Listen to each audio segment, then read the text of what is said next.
continuamos en la serie de enseñanzas que empezó el domingo pasado y es en esta Navidad, ¿cierto? Y la vez pasada estuvimos viendo un tema, en esta Navidad cantemos un villancico. Y vimos el villancico más precioso, tal vez el nombre para algunos, ay, al fin, no cantamos ningún villancico nosotros acá. Pero bueno, no se preocupen. Hoy vamos en esta Navidad, pongamos luces y un arbolito. Así que preparémonos para lo que el Señor quiere decirnos y vamos a Mateo capítulo 1, versículos 1 al 17. Y yo sé que de pronto algunos esperan que en esta serie hablemos de todos los elementos que componen la Navidad y que hablemos del origen del árbol navideño y esas cosas, pero hoy no vamos a ver ese árbol navideño, hoy vamos a ver otro árbol y vamos a ver otras luces y otras bolitas y otros adornos que hacen parte de todo este arbolito. Así que Mateo capítulo 1 versículos 1 al 17 y lo voy a leer en la versión Reina Valera. Así que preste atención, desde el primer versículo está la base y la columna del árbol y en los versículos 2 en adelante están las ramitas y los adornos. Libro de la genealogía de Jesucristo, hijo de David, hijo de Abraham. ¿Tienen la base? Abraham engendró a Isaac, Isaac a Jacob, y Jacob a Judá y a sus hermanos. Judá engendró a Tamar, de Tamar a Fares y a Zara, Fares a Esrom, y Esrom a Aram. Aram engendró a Aminadab, Aminadab a Naasón, y Naasón a Salmón. Salmón engendró de Rahab a Boz, Boz engendró de Ruth a Obed, y Obed a Isaí. Isaí engendró al rey David, y el rey David engendró a Salomón, de la que fue mujer de Urías. Salomón engendró a Roboam, y Roboam a Abías, y Abías a Asa. Asa engendró a Josafat, Josafat a Jorán, y Jorán a Uzías. Uzías engendró a Jotán, Jotán a Acaz, y Acaz a Ezequías. Ezequías engendró a Manasés, Manasés a Amón, y Amón a Josías. Josías engendró a Jeconías y a sus hermanos en el tiempo de la deportación a Babilonia. Después de la deportación a Babilonia, Jeconías engendró a Salatiel y Salatiel a Zorobabel. Zorobabel engendró a Abiud, Abiud a Eliaquim y Eliaquim a Azor. Azor engendró a Sadoc, Sadoc a Aquim y Aquim a Eliud. Eliud engendró a Eleazar y Eleazar a Matán, Matán a Jacob. Y Jacob engendró a José, marido de María, de la cual nació Jesús, llamado el Cristo. De manera que todas las generaciones, desde Abraham hasta David, son 14. Desde David hasta la deportación a Babilonia, 14. Y desde la deportación a Babilonia hasta Cristo, 14. Padre, gracias por tu palabra. Señor, en medio de este montón de nombres que a veces nos pueden llevar a saltárnoslos y pasar a otro texto, ayúdanos a entender el mensaje. Tal vez, Señor, al oír, en esta Navidad pongamos luces y un arbolito, esperamos un árbol hermoso, un árbol de esos decorativos, del que todo el mundo cuando entra a la casa lo ve y dice, ¡qué belleza, qué hermosura de árbol!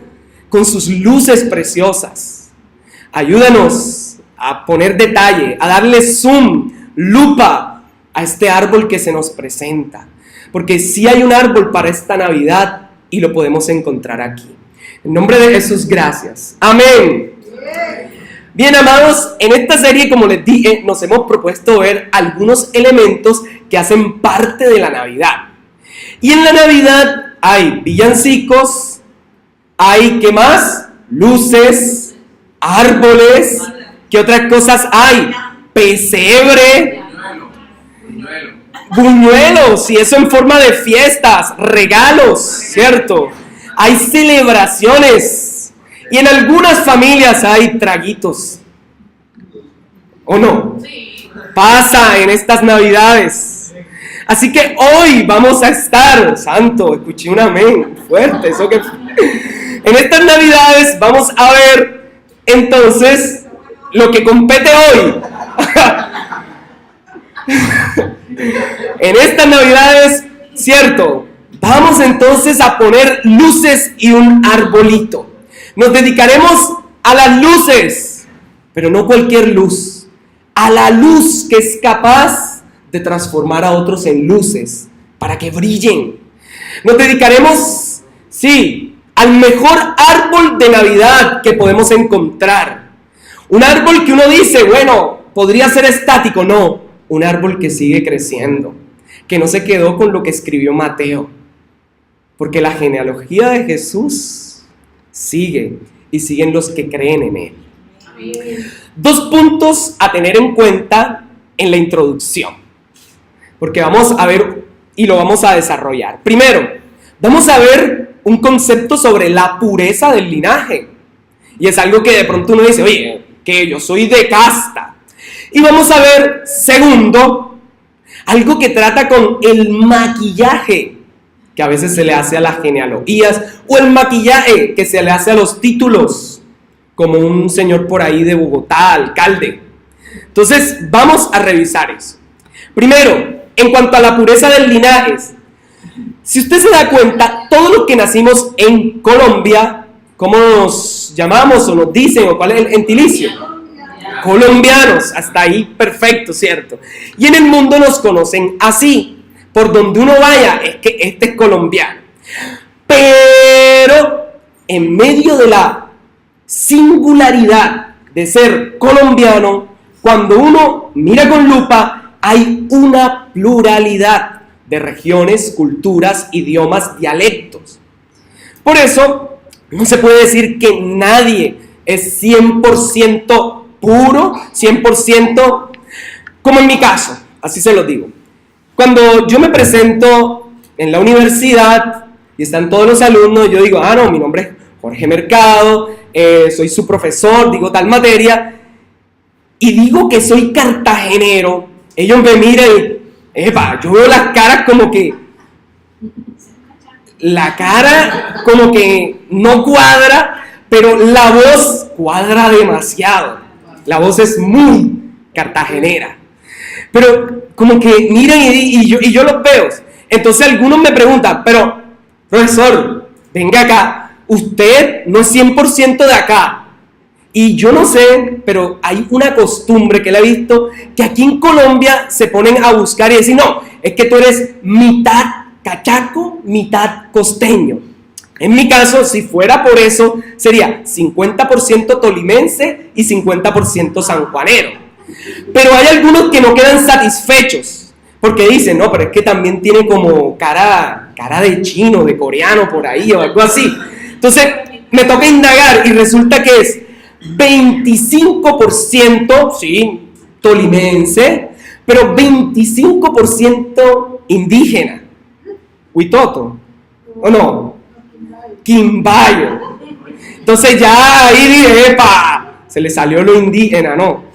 Y ahí va el 50, pero el otro 50 resulta que ven a mi papá, y mi papá hasta los ojos claros, bastante blanco, a pesar de estar tan quemado por el sol. Pero resulta que si lo desglosa así, tiene 25% de él, o sea, por parte de él hay 25 que dicen que es europeo y 25 que es muy chipcha de ahí de la región de los Montes de María, de San Juan. Entonces, yo no sé, y a veces de pronto en mi cabeza, no, que el sanjuanero también, a veces todo molestón y eso. Y entonces a veces cuando ven que estoy molestando un poco, ya se le salió el 25% sanjuanero. No entiendo cómo la gente puede hacer esos cálculos matemáticos y saber que los genes sanjuaneros se salen en ese momento. No es mal que aquí tenemos un médico que podría aclarar eso. Pero hasta los genetistas más famosos yo creo que quedarían asombrados. De hecho, he escuchado a mi mamá cuando a veces dice, no, se me sale lo tolimense. Y aquí lo estoy diciendo así. Pero no he escuchado a algunos que dicen, no, se me va a salir lo santanderiano. Y eso que en el linaje está como por allá en el tatarabuelo. Entonces, esto es lo que sucede. Ahora, también en el colegio me molestaban. ¿Por qué? Porque no me veía tan claro, ni tampoco me veía tan oscuro. Entonces, los que tenían apellidos raros de extranjeros, ellos, pues, aunque nunca habían viajado a Europa o a Norteamérica, se sentían gringo europeo. Y me decían, no, es que yo soy y tú no. Y sobre todo mi apellido me ayuda, Mercado. No se escuchaba y lo relacionaban con basurto. Ya usted se imagina el bullying. Pero también había otro problema, que los que eran de piel más oscura, eso se decía, no, yo soy afro y todo, pero tampoco nunca habían ido a África. Entonces yo no estaba en ninguno de los dos grupos. Entonces dije, bueno, y entonces, ¿a dónde me meto? ¿Dónde quepo yo aquí? Bueno, entonces ninguno es 100% puro y vamos a guardar ese dato que lo vamos a necesitar más adelante. Ahora, segundo, el maquillaje en una genealogía. Ahora, ¿a quién no le gusta contar la historia familiar de una manera bonita? ¿A quién no le gusta decir, no, es que mi familia, todos fueron profesionales? Y así hay algún tío que no haya estudiado, vamos a obviarlo, ese vamos a esconderlo. Y si de pronto estuvo preso en la cárcel, ni lo mencionen, no lo digan, ¿cierto? Ahora, ¿y qué tal que haya sido prostituta? No, es que miren, mi linaje hay, mi tía Clara fue prostituta, mi tío no sé qué. Yo creo que difícilmente una persona va a decir eso. Difícilmente. De pronto hay alguno valiente que sí lo hace. Pero normalmente, con esto de las genealogías, uno trata de editar la genealogía para contar lo más bonito, resaltar los mejores sucesos. Ejemplo, le tengo dos casos de la historia. Pablo Neruda, algunos lo conocen, gran poeta, Nobel, qué señor ejemplo, tanto así que en Chile le van a poner el nombre al Aeropuerto Internacional de Chile. Y bueno, hasta ahí, wow, todo bonito. Pablo Neruda, pero se ha hecho una revisión de la historia. Y en medio de la revisión, ese gran concepto ha empezado a caerse.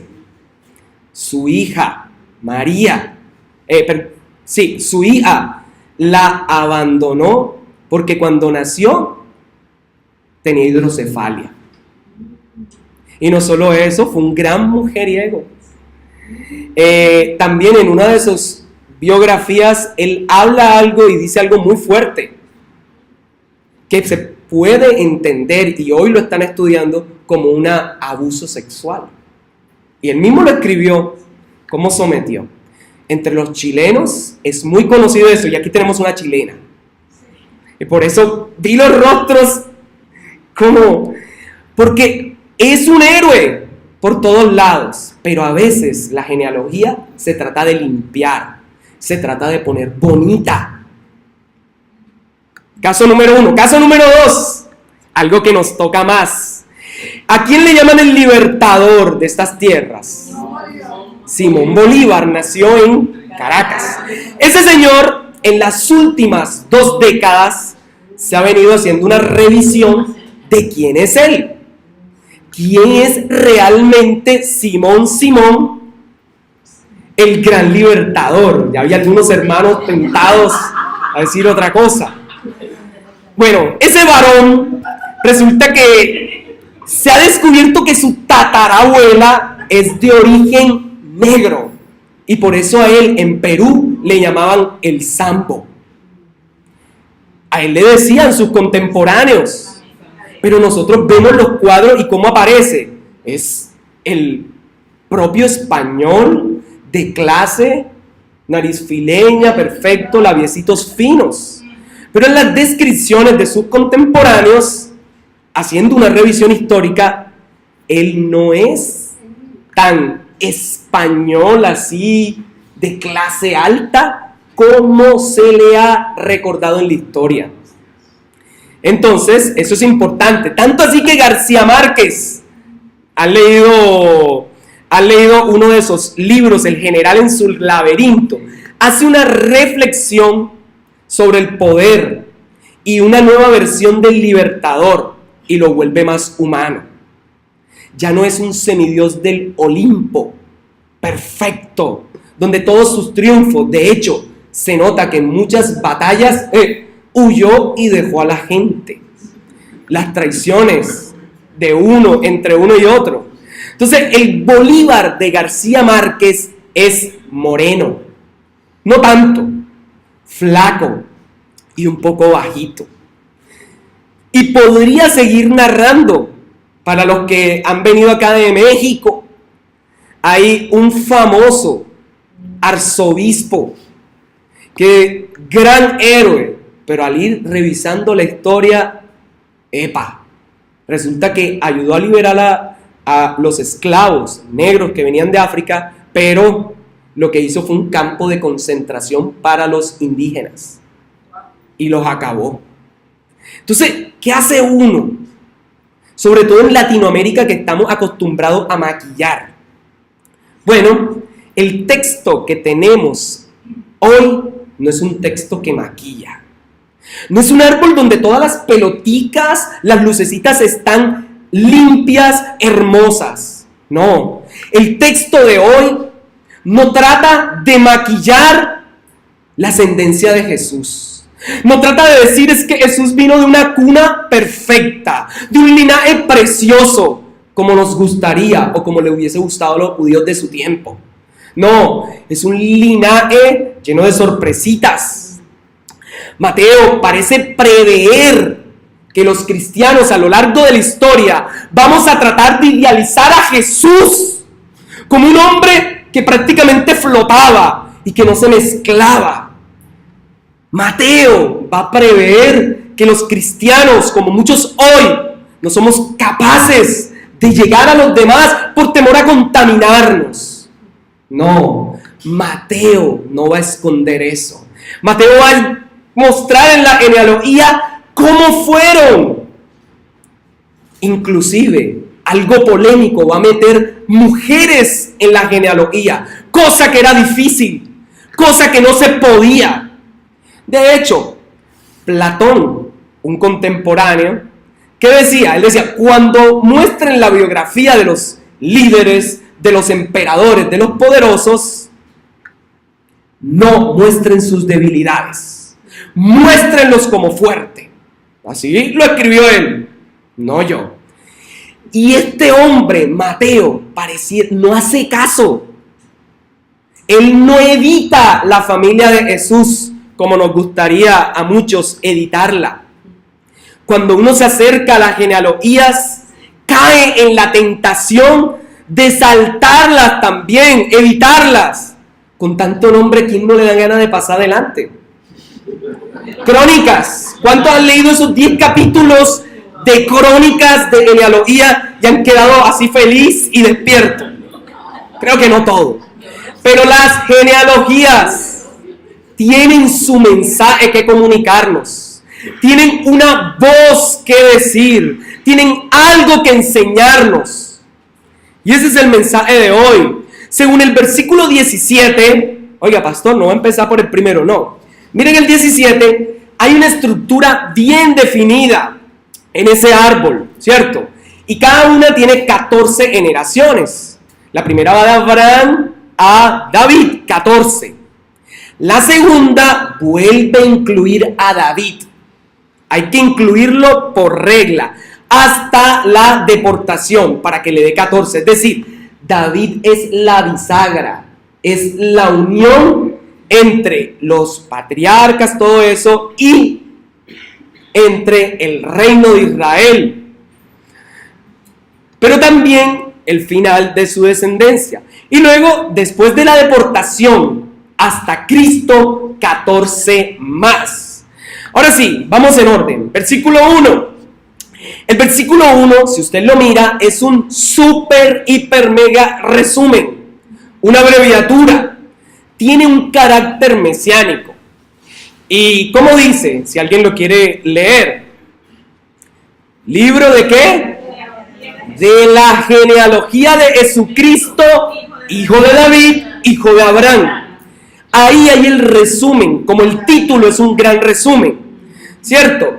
Y con contundencia nos quiere decir, y con una gran intención, que Jesús es un claro descendiente de David, que Jesús sí es el Cristo y es la simiente prometida en Abraham, no solo para los judíos, sino para todo el pueblo.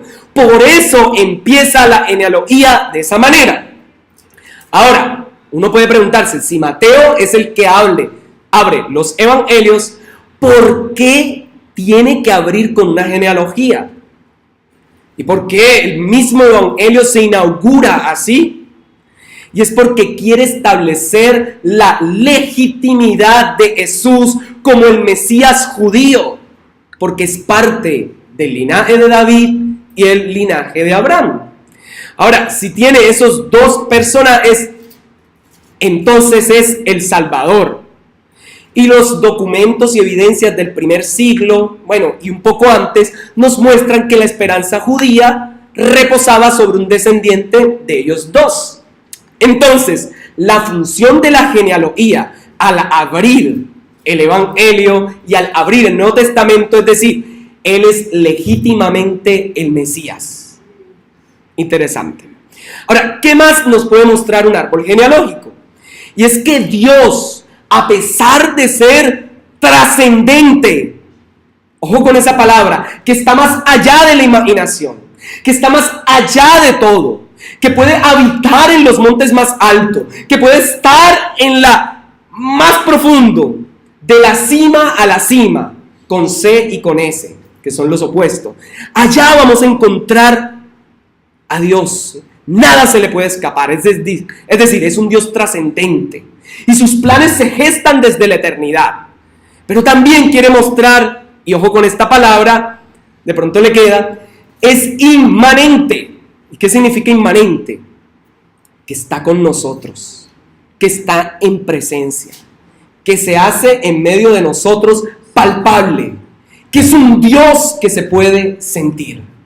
Es decir, las dos grandes cualidades de Dios: trascendente, más allá, que es capaz de estar en todo; inmanente, más acá.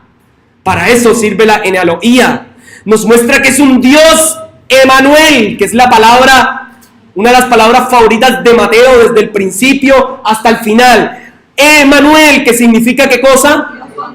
Claro. Por eso y le pondrás su nombre Emanuel. Y al final en el 28 de Mateo, ¿cómo dice? He aquí, yo estoy, Emanuel, con vosotros todos los días. Entonces es un Dios trascendente, pero también cercano, un Dios con nosotros. Pero también podemos ver algo más de la genealogía, y es que al encarnarse, Él no queda por fuera de una familia, no, hace parte de una familia, entra en el contexto de la humanidad, pero en una genealogía. Él no nació así aparte y ya, no, entra en el contexto de un linaje. Y eso es importante, porque es un ser social, es un ser humano que hace parte de una comunidad, la judía de su tiempo.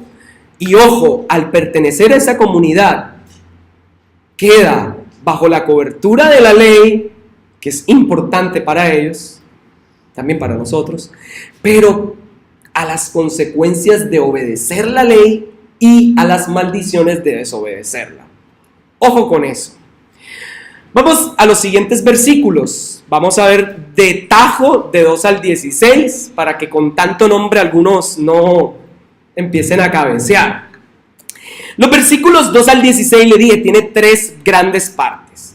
Pero con todo y eso, se detalla la genealogía, incluyendo personajes icónicos. ¿Cuáles identifica ahí que son súper populares? Isaac, Abraham, ¿cuál más? Judá, Salomón. Uy, Salomón, ¿por qué fue famoso? Por su sabiduría, por no querer decir otras cosas, ¿cierto? ¿Qué más? ¿Quién más se identifica ahí? A David, ¿cierto? A Ruth. Bien, entonces, esto es interesante. Rahab, pero ya empiezan como a descomponer la genealogía. Oiga, bueno, fíjese algo. La genealogía corta empieza por Jesús y termina en el versículo 1 con Abraham. Pero la genealogía larga empieza por Abraham y termina en el 16 con Jesús. Eso es un dato curioso. Ahora se va a ampliar la genealogía. Mateo dice, hay que abrir lupa, porque esto no puede quedar solo con estos dos emblemáticos personajes. No, vamos a mirar bien qué hay ahí. Vamos a hacer el diagnóstico de la genealogía. Entonces, los escritores bíblicos, dato curioso, son capaces de decidir cuán larga o corta debe ser una genealogía. Por eso, la genealogía de Lucas es diferente a la de Mateo. Ahora, yo sé que muchos dicen, pero es que por este problema de la genealogía diferente, dicen, es que la Biblia se contradice porque Mateo y Lucas no coinciden. ¿Lo han escuchado?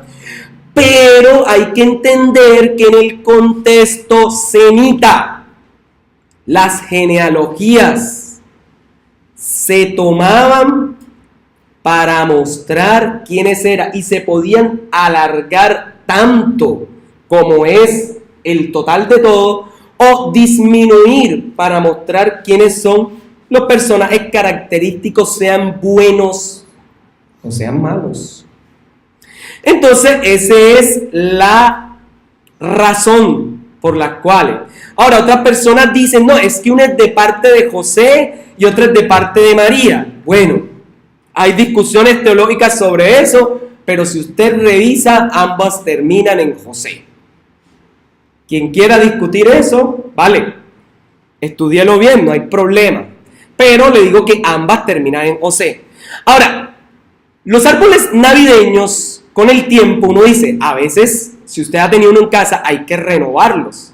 Porque parece que se dañan algunas peloticas, se dañan algunas luces, se caen algunas ramitas. Pero este arbolito tiene unos problemitas. Y es que varios adornos pareciera que vienen chuecos. Es que tienen unos personajes que uno no sabe, oye, ¿cómo el escritor se le ocurrió dejarlo? ¿Cierto? Uno dice, esto no parece la ascendencia de un rey. Esto no parece, tiene muchas manchas. Chilla para la santidad que uno busca en el Mesías. Lo bueno es que en medio de una época que denigraba a las mujeres, la Biblia, contracultura, las resalta y las muestra. Pero hay un problema. Sí, las va a resaltar, pero el problema es que uno empieza a mirar y dice, bueno, Tamar. ¿Quién fue Tamar? Rahab. Se nos complica esa forma de resarcir a la mujer. Ruth. Con ella estamos tranquilos. Pero aún así era moabita, de las que se dijo, no te juntes con ellas. Betsabé, ay Señor, la que se estaba bañando en la terraza de su casa. Y María, ¿cierto? La que casi José deja por el embarazo. Aunque muchas pueden no verse tan dignas, Mateo las hace parte del linaje redentor, descartando e invalidando nuestros conceptos humanos de exclusión y pureza racial. Ahora, ¿quiénes fueron ellas? Versículo 3, la primera, Tamar. Tamar presuntamente era cananea, porque Judá fue a tomar mujer de los cananeos, según Génesis 38, y luego que tuvo hijos, 3 hijos con la cananea, él busca esposa para su primer hijo. Ahora, ¿qué sucede con Tamar? Porque es que si uno a simple vista, oye que ella se disfrazó y se acostó con Judá para quedar embarazada, eso está incompleto. Pero si uno mira bien Génesis 38, uno se da cuenta que ella fue una mujer 2 veces. 2 veces. No era del patriarca Judá. Y ella buscó justicia de él, porque él no se había comportado justamente con ella. Y había evitado algo que era costumbre, ir dando a los hijos si fallecía el esposo, para que tuviese descendencia.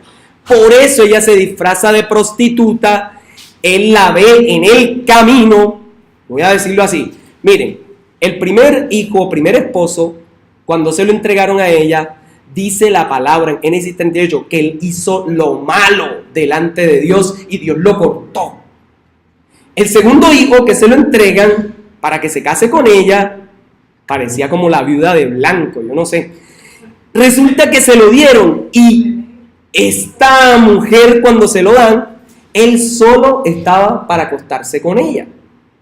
Pero dice que él, para que no quedara embarazada, antes de terminar la relación, se apartaba para que ella no quedara embarazada. Y dice la palabra que Dios le aborreció y por eso también lo mató. Ahora Judá se asustó y dijo, bueno, me queda el último hijo, Sela, perdón, no tiene tilde allá, Sela. Entonces, todo el que se casa con ella se muere. Yo no le voy a dar a mi hijo. Claro, pero no se dio cuenta que era la maldad de ellos la que provocó juicio. No era la mujer de ellos la que provocaba el juicio. Entonces, en medio de todo, cuando ella ve que el muchacho ha crecido, tiene edad para casarse, don Judá no se la da como esposa, la evita. Y a él se le muere, a Judá se le muere su esposa, y ¿qué hace el viejito tan justo, tan seguidor de Dios? Él hace el duelo, se va por los caminos de la finca, ve una muchachona y dice, bueno, se acabó el duelo. Y la ve y dice, una prostituta, está con ella, pero antes de acostarse con ella, ¿qué hace? Ella le dice, ¿pero qué me vas a dar por acostarme contigo? Y él le dice, bueno, te voy a mandar cabrito.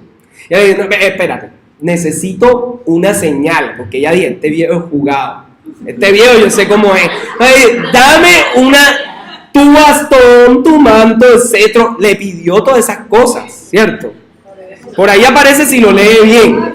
Léalo bien. Eso le queda a usted para que lo curiosee. Entonces se lo pide. ¿Y qué pasa? Está con él, queda embarazada. Y cuando han pasado... ella se va. Y nunca más se disfraza de prostituta. Se vuelve a poner la ropa de viuda. Él manda con un amigo el cabrito. Y no aparece. Resulta que por ese camino nunca hubo una prostituta. Se da cuenta y él dice, bueno, para que todo quede en justicia, así lo dice el texto, amigo mío, quédate tú con este cabrito y así no me veo menospreciado. Así dice el viejo Judá, así no me veo menospreciado. Entonces, él, que sabe, yo sé, de seguro recuerda que tiene que darle a su hijo, pero no se lo da, hace esto. Se entera, porque en el pueblo oye, la viuda está pipona. La viuda tiene 3 meses de embarazo. Y yo creo que esta es la oportunidad, diría Judá, háganme el favor, sáquenla y quémenla. ¿Así actúa un hombre con justicia? En el contexto uno dice, wow, y la ley, sí, pero la ley viene con Moisés, ¿o no? Pero bueno, De todas maneras, con todo esto, era la costumbre y estaba entre sus leyes morales apedrearla. Pero este dice, ¿cómo? Esto no solo hay que apedrearla, de pronto queda viva. ¡Quémenla! Eso se lo añadí, pero el texto dice, ¡quémenla! Y esto es muy cruel. ¡Quémenla! ¿Y saben qué hace ella? Un momento, mientras la están sacando, porque el texto dice que mientras ella la van sacando a la fuerza, ella dice, espérate, tengo las evidencias de quién fue el que es dueño de este cordón, de esto y de esto, es el padre. Ahora uno dice, ¿por qué solo la buscaron a ella y no buscaron al que la embarazó? Si la costumbre es matarlos a ambos. Entonces, cuando se da cuenta Judá, que es el mismo, dice, más justa es ella que yo, porque no quise darle a mi hijo. Lo que hace esta mujer, que tal vez aparezca, es que en medio de una sociedad injusta se levanta como voz profética para mostrar que cuando el patriarca no es capaz de dar justicia, y uno dice, pero ese método fue chueco, sí, pero en medio de todo ella pidió justicia y como no se le hicieron, ella buscó la manera. Ahora no le estoy diciendo, usted vaya y haga justicia, no, haga lo correcto y hágalo en el Señor. Aquí no quiero disfrazado, ni nada por el estilo. Entonces, hermanos, ella nos enseña que entre el liderazgo israelita no se estaba practicando la justicia y por eso es celebrada en la genealogía y recordada como una mujer que buscó justicia y lo logró. La siguiente, que uno dice, oye, pero esa pelotica ahí tampoco cuadra, es Rahab, versículo 5. Esa fue cananea y vivía en todo el muro. Esto sí es impresionante. ¿A qué se dedicaba ella? Así dice el texto bíblico, ramera, prostituta. Y uno dice, pero ¿esto cómo cuadra en esa genealogía? Pero en medio de un pueblo pagano, esta mujer cree que Dios está haciendo una obra sobre Israel y que va a traer juicio sobre Jericó. De hecho, en el texto sagrado se muestra como una mujer más temerosa de Dios que los mismos espías enviados por Josué. Ella habla de Dios y de sus grandezas más que los asustados espías. Ella pasa a ser, mejor dicho, pasa a ser parte de la genealogía porque temió a Dios y porque reconoció quién era. Qué belleza, ¿verdad? Versículo 5, tenemos otra sorpresa, Ruth. Y en este caso ella fue una viuda moabita. Aquí en los ayunos hemos desglosado la vida de ella. Entonces era pobre, desamparada. Y en medio de ser pobre, desamparada, sin derecho a tierra porque no había un hombre que las poseyera, y esto es increíble, si no estaba el hombre, no había tierra.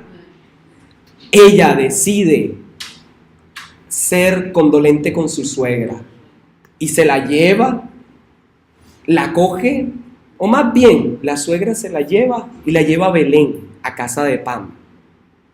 Y esto es bien interesante, porque cuando ella va a ir, ella dice, es que tu pueblo será mi pueblo y tu Dios será mi Dios. Una mujer ejemplar, temerosa. Esta es una joya moabita. Y nos muestra que a veces los extranjeros, a veces la gente que parece no temer, que parece que no busca de Dios y que uno la ve en la calle, es más temerosa de Dios que nosotros mismos. Ella termina alabando al Dios vivo. Eso es increíble. Y termina siendo redimida por vos, y esta mujer redime hacia su suegra dándole un nieto. Qué belleza, y disfrutando las bendiciones de Dios. La siguiente mujer, versículo 6, y esto ya parece que va a llegar al clímax. La siguiente mujer es Betsabé, pero el texto dice Betsabé por ningún lado. La mujer de Urías. Mateo, ¿Cómo se te ocurre escribir eso? Estás dañando el linaje mesiánico. Segundo libro de Samuel 11 nos habla de ella, probablemente hitita, por ser esposa de Urías elitita, oficial del ejército de David. Pero en realidad no sabemos mucho de ella, solo que era hija de Eliam. Hasta ahí nos dice el texto bíblico. Así que no sabemos de dónde era ella. Ahora, esta mujer fue llevada al rey, por el rey David, al palacio. Luego que él la viera bañándose desnuda y le diera rienda a su lujuria y le dijera, tráiganmela. Y cuando ella queda embarazada, David intenta deshacerse del problema trayendo a Urías, su esposo, para que esté con ella y le embarace.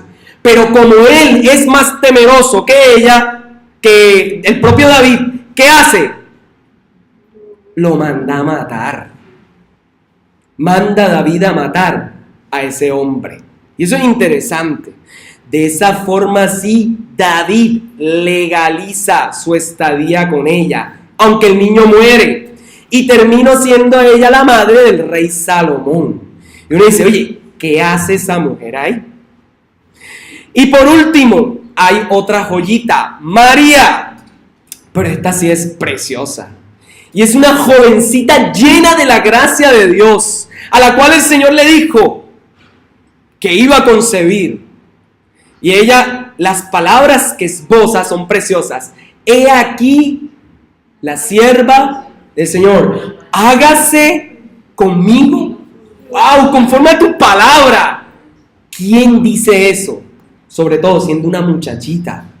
Esto es otro nivel. Lucas 1:38. Entonces ella estuvo a punto de caer en un gran escándalo porque su esposo la iba a abandonar. Entonces todas las mujeres y las bolitas navideñas que vemos aquí tienen algo en común. Muchas son extranjeras, pero casi todas tuvieron problemas maritales antes o después, sea de viudez, sea de infidelidad o de presunta infidelidad. Entonces eso es interesante. Ahora, muchos dicen que Jesús era un judío 100% puro, de linaje limpio. Hermanos, eso va en contra de las escrituras. Leer a Mateo parece que es leer hoy un diario de noticias imparciales, que no tiene miedo a criticar al sistema impuesto por los poderosos de su tiempo. El escritor no le da miedo colocar mujeres, las cuales no se consideraban para las genealogías. El escritor no esconde las profesiones de ella, no esconde de dónde eran, no esconde nada en ese tiempo. El árbol de Navidad, al principio se sostiene por dos cosas, su base y su columna, ¿cierto? De ahí vienen las ramitas. La base y la columna son Abraham y David. Pero la parte más débil pareciera que eran ellas, porque se consideraban vulnerables, frágiles y sin derecho, sin acceso al patrimonio ni al sustento financiero, pues no estaban casadas con un hombre, al principio algunas. Así que era común que muchos la irrespetaran y que pasaran por encima de su dignidad. Mateo voltea la torta y muestra que esas mujeres sí son dignas y que sí hay que darles valor, aun si son extranjeras. Quiere evitar ese nacionalismo que nos mata. Y les digo, vimos en la serie pasada, Jonás, cómo él se centró en sí y en su nación, y cómo nosotros como iglesia podemos centrarnos en nosotros mismos, como nación santa, como pueblo escogido por Dios, y se nos olvida que la elección es para que otros participen de la elección. Entonces, la sangre del Mesías se esperaba que fuera sangre real con R mayúscula, pero la sangre del Mesías es sangre real con R, real de la realidad, como usted y como yo. Él no es real de realeza imponente, aunque es el Dios Todopoderoso. Cuando se encarnó esto que vemos, las realidades humanas. No es de sangre azul, no es de una sangre que, como vimos a Neruda o a Bolívar, fue lavada con el tiempo para quedar más bonito, porque así nos gusta ver a nuestros héroes, o como Platón, que pintaba a los dioses y decía, bueno, esto hay que interpretarlos como pensando que todo está bien, y hay que quitarse, de pronto limpiar lo sucio de los dioses y de los líderes. No, aquí se muestra la realidad. Ahora, si vimos las mujeres, ¿qué diremos de los varones? Un Abraham que cree a Dios, padre de la fe, pero también le ayuda a la fe acostándose con la esclava de su esposa. Entonces, Abraham no es tan perfecto, ¿cierto? Isaac imita a su padre. Ah, sí, es que ella es mi hermana, no es mi esposa. Y casi muere toda una población por culpa de ambos. Jacob era un experto en engaños, ni qué decir. Judá quedó relatada su injusticia con su nuera. Plato fuerte, David. Él sí que es un problema en esta genealogía. Aunque es el prototipo de Cristo, tipo de Cristo, muchas veces aquí Mateo escribe algo desagradable. Padre de Salomón con la que fue mujer de Urías. Mateo, ¿qué haces? ¿Por qué tienes que escribir eso? ¿No era mejor y más económico escribir con Betsabé tuvo a Salomón? Sin problema. El que quiera revisar qué pasó, vaya al libro de los Reyes o vaya al libro de Samuel y mírenlo. Pero entonces, esto es algo complicado. Ahora, quise consultar cómo interpretaban a Betsabé en medio de la genealogía y me encontré con esta joya. Ustedes me dirán qué opinan. Uno de los autores escribe lo siguiente, lo leo textual. Betsabé se involucró en un escándalo de adulterio con el rey David. Pecado tan desagradable para Dios, que incluso cuando era la esposa de David, para el tiempo en que concibió a Salomón, el Espíritu Santo la identificó anónimamente en esta genealogía con el nombre del hombre a quien ella traicionó. El que escribió esto, no sé qué Biblia leyó, pero lo que está haciendo es limpiar el nombre de David y diciendo que ella sola tuvo la culpa. Y yo estoy convencido que no es así. Si hay adulterio es de ambos, a no ser que sea una violación o una fornicación, a no ser que sea. Pero eso requiere a dos personas. Que yo sepa, tiene que haber dos. Entonces, ¿por qué está eso ahí? ¿Cierto? Nuevamente, ¿por qué mencionar a la madre de Salomón como la de Urías, la mujer de Urías? Primer libro de los Reyes 15:5. Parece que Mateo hace uso del texto de los Reyes, que dice, va a decir lo bueno y lo malo. Por cuanto David había hecho lo recto ante los ojos de Jehová y de ninguna cosa que le mandase se había apartado en todos los días de su vida, salvo en lo tocante a Urías Eteo. Es que David, gracias Mateo, no es perfecto, no es idealizado como el super rey perfecto de Israel. Mateo no maquilla a David, a pesar de ser una tipología, una figura clave. Él no es maquillado como Neruda o como otros en la historia. Él se muestra tal cual como es. Porque, ¿qué sentido tiene la redención en alguien que es perfecto? ¿En alguien que no ha pecado? Mateo nos regala una genealogía vulnerable y nos muestra que aún en los más grandes hubo pecado. Y si hay pecado, hay necesidad de un Mesías. Tal vez hoy vienes, aquí puede haber muchos de muy buen linaje y con apellidos preciosos. No tienen un mercado de apellidos. Pero con todo y eso, tal vez sí tenemos pecados en medio de nosotros. Tal vez tenemos cosas que no cuadran con lo que queremos que los demás recuerden de nosotros. Tal vez tenemos cosas que no queremos que otros vean. La genealogía de ver claramente los pecados en todos los personajes de ese linaje. Así como usted y yo, en nuestra ascendencia hay pecadores. Y es seguro que en nuestra descendencia habrá pecadores que necesitan la sangre de Cristo para ser limpiado. Sangre real que limpia y que quita el pecado del mundo. Esto también nos muestra que no es por los méritos propios, por ser el gran rey, que podemos entrar al Padre. No es por volvernos judíos que podemos pertenecer al pueblo de Dios. Porque aún Romanos dice que los que vienen aún del linaje de Abraham, si no es por la fe, no son de Abraham.